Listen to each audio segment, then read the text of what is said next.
వర్గాలు ఉన్నాయి. అందుకోసమే అసలు ఏ నాయకునికెయ్యాలే, ఎవరికెయ్యాలే, అసలు ఏస్తే ఏం లాభం ఉంటది? వీళ్ళే కొట్టుకుంటుర్రు. అసలెందుకేయాలే బీజేపీకి అనే వాదన ఏదైతే ఉందో అది చాలా తప్పు. మొత్తం తప్పు. వర్గాలనేటివి ఏదో యుద్ధం గాదు బీజేపీలో ఉండేది. ఖచ్చితంగా మాకు ఎమ్మెల్యే టికెట్ కావాలి అని జెప్పేసి కొట్లాడటానికి ఉంటే ఒక టీముంటది. కానీ ఎండ్ ఆఫ్ ది డే ఎవరికి టికెట్ వచ్చినా గూడా వాళ్ళందరికి పనిచేస్తది పార్టీ. 100% ఆ నాయకత్వం ప్రతి ఒక్కరి కోసం మేము పని చేసుకుంటాం. ఎవరి టికెట్ వచ్చినా. అంతేగాని వేరే పార్టీనికి బీజేపీలోం పని చెయ్యము. సరే అంతే గాకుండా ఇప్పుడు అందరం కలిసున్నాం ఇప్పుడు. ఇప్పుడు అన్ని వర్గాలన్నీ కలిసున్నాయి. ఒక సెపరేట్ వర్గం అనేది ఏం లేదిగ. ఎందుకంటే అన్ని వర్గాలు అందరం కలిసి గూడా పార్టీ కోసం పనిచేస్తున్న పరిస్థితి. సో, ఈ సందర్భంలో గూడా ఎవరన్నా ఈ వర్గాలున్నాయి వీళ్ళకెయ్యాలి అనే మాటలు ఎవరైతే మాట్లాడుతున్నారో శత్రువుకు, శత్రువుకు దమ్ము లేకుండా ఒక ప్రలోభాలు పెట్టి మోసపూరితమైన మాటలతోని ఇలాంటి మాటలు మాట్లాడిపిస్తారు సమాజంలో. ప్రజలేందంటే చాలా తెలివిమంతులు అవగాహన ఉంటది.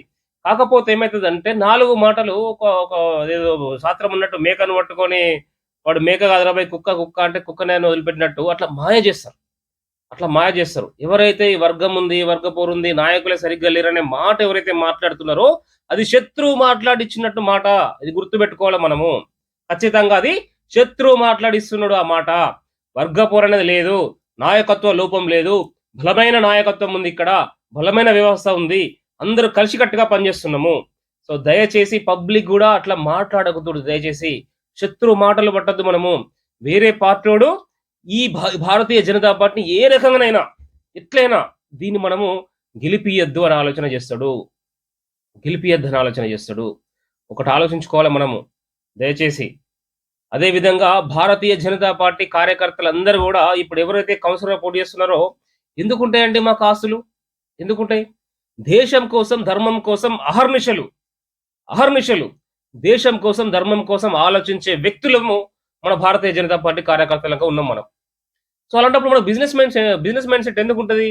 ఇవన్నీ పక్కకు పెడితే మనం గూడా బ్రహ్మాండంగా బిజినెస్ చేసి బ్రహ్మాండంగా ఆస్తులు సంపాదించుకుంటాం గదా! వాళ్ళ వీళ్ళని మోసం జేసి. అది గాదు గదా! దేశం కోసం, ధర్మం కోసం ఆలోచిస్తున్నాము. దయచేసి తులమో, పలమో మీరు సహాయం చేస్తే చేయండి. లేదా కనీసం మౌత్ టాక్ పబ్లిక్‌కి చెప్పండి. ఏది ఏమైనా మనం భారతీయ జనతా పార్టీ కార్యకర్తలు మనం గెలిపించాలే అని చెప్పాలి మనం. 100కు 100% ఒక్కటి మాత్రం వాస్తవం. భారతీయ జనతా పార్టీ గనక భారతదేశంలో లేకపోతే ఈ దేశంలో ఒకరు బతికేవాళ్ళు అనే చెప్పుకునే పరిస్థితొస్తది. దయచేసి మా ఆవేదన మీరు ఆలోచన జేయాల్సిన అవసరం ఉంది. నరేంద్ర మోడీ గారికి మనం లాస్ట్ టైమ్ ఎంపీ ఓట్లప్పుడు బ్రహ్మాండంగా మెజారిటీ మనం ఇచ్చినాం. బ్రహ్మాండంగా గెలిపించినాం చాలా చోట్లల్ల. మన దగ్గర గూడా చాలా మంచిగా వచ్చింది ఓటింగు. కానీ ఇక్కడ ఏమైతుందంటే మనం ఏయలేకపోతున్నాం ఇక్కడ. ఎందుకంటే శత్రువు మన మైండ్‌లో ఒక రకమైన వాయిస్ తీసుకొచ్చి పెడతాండు. సో, ఇలాంటి వాయిస్‌లు తీసుకురావద్దు. ఇక్కడ అందరూ ఒకటే. ఇక్కడ విభేదాలున్నాయి, నాయకత్వ లోపం ఉంది. ఈ మాట ఎవరైతే మాట్లాడుతున్నారో శత్రువు మన మైండ్‌లో ఉండి మాట్లాడిస్తున్నట్టు అర్థం. దయచేసి ఎవ్వరు మన మధ్యలో మాట మాట్లాడినా కొట్టిపడేయండి. హెట్ అదంతా ఏం లేదు. ఈసారి భారతీయ జనతా పార్టీకేయాల్సిందే మనం అని చెప్పేసి మనం గట్టిగా వాదించాల్సిన అవసరం ఉంది. 100% వాదించాల్సిన అవసరం ఉంది. ఇకపోతే చాలా చోట్లల్లా నాయకత్వాన్ని తగ్గించే ప్రయత్నం చేస్తున్నారు.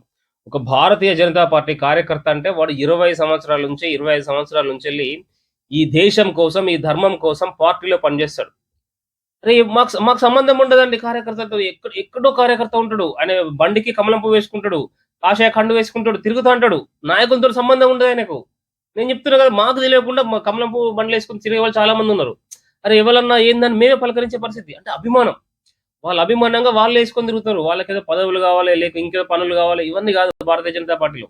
ఖచ్చితంగా ఈ దేశం కోసం, ఈ ధర్మం కోసం నా వంతుగా నేను సహాయం చేయాలే అనే తత్వంగా 20, 25 సంవత్సరాలు ఉన్న వాళ్ళు 100% వాళ్ళు పని చేసుకుంటా పోతాండ్రు. బలంగా ఉన్న క్యాడర్ ఏదైతే ఉందో, ఈ క్యాడర్‌ని ఎట్లన్నా చేసి వీళ్ళు పైసలక లొంగరు, డబ్బుకు లొంగరు, మద్యము వీళ్ళకెక్కువ ఉండది. ఈ మాంసం అవి ఇవి అంతా తక్కువనే ఉంటది ఏదైనా గూడా. అంటే దేనికి లొంగని వాళ్ళు ఏ రకంగా లొంగుతారని జెప్పేసి కొత్త రకమైన ప్రయోగాలు జరుగుతున్నాయి ఇప్పుడు. ఈ కొత్త రకమైన ప్రయోగాలేంది? లేదురా బయ్ నేను గూడా పార్టీకొస్తా. 4 రోజులైతే నేను పార్టీలో జాయిన్ అయ్యేటోడిని గెలిసినంక రానా రా బయ్ వాడేమున్నదిరా వాడిని ఓడగొట్టుర్రి మనకు సపోర్ట్ చేయరు నేను గెలిసినంక రానా అంటరు. వాడు అచ్చేది లేదు పీకేది లేదు వాడు గెలిసినంక. మళ్ళా గదే ఖాన్ గొట్టికెళ్ళిపోతాడు. అట్లా రాడు. కానీ ఏంది ఇక్కడ బలమైన క్యాడర్ ఉన్నది ఇక్కడ. దీన్ని కొట్టాలే ఎట్లా చేసి, ఈ కుంభస్థలాన్ని కొట్టాలే. వీడు డబ్బుకు లొంగడు, దేనికి లొంగడు. వీడిని ఎట్లా లొంగదీయాలే? నేను కూడా బీజేపీ‌నే రా భయ్ అంటాడు వాడు. వాడు రాడు పీకడు. నేను కూడా బీజేపీ‌నే అంటాడు. వేరే పార్టీలో ఉండి. వాడు బీజేపీ అయితే మన బీజేపీ బీఫామ్‌తోని పోటీ చేయాలి కదా! చేయరు. చేయరు బీఫామ్‌తోని. బీజేపీ బీఫామ్‌తోని చేయరు. వాళ్ళు అట్నే చేసి నేను వస్తా అంటాడు. వాడు రాడు. ఇంకోటి ఏం చేస్తాడు? కులం పేరుతోని మా కులపోడురా భయ్ మనం కుల పని చేస్తామా అంటాడు. లేదు ఇంటి పేరుతోని. ఇంటి పేరుతో ఇట్లా అంటే ఏ రకంగా ఈ సామ్రాజ్యాన్ని మనమేమో 20 సంవత్సరాల నుంచి ఒక సైన్యాన్ని తయారు చేసుకొని, క్రమశిక్షగా పెరిగి, ఇవి దేనికి లొంగకుండా జాగ్రత్తగా మనం దేశం కోసం, ధర్మం కోసం మనం కొట్లాడుతా అంటే, మన మైండ్‌లో వాడు చొచ్చి ఏదో రకంగా మనల్ని మైండ్ వాష్ చేసి, వాడు మనల్ని తిప్పుకునే ప్రయత్నాలు చేస్తారు. సో, ఇలాంటి దుర్మార్గమైన చర్యలు జరుగుతున్నాయి.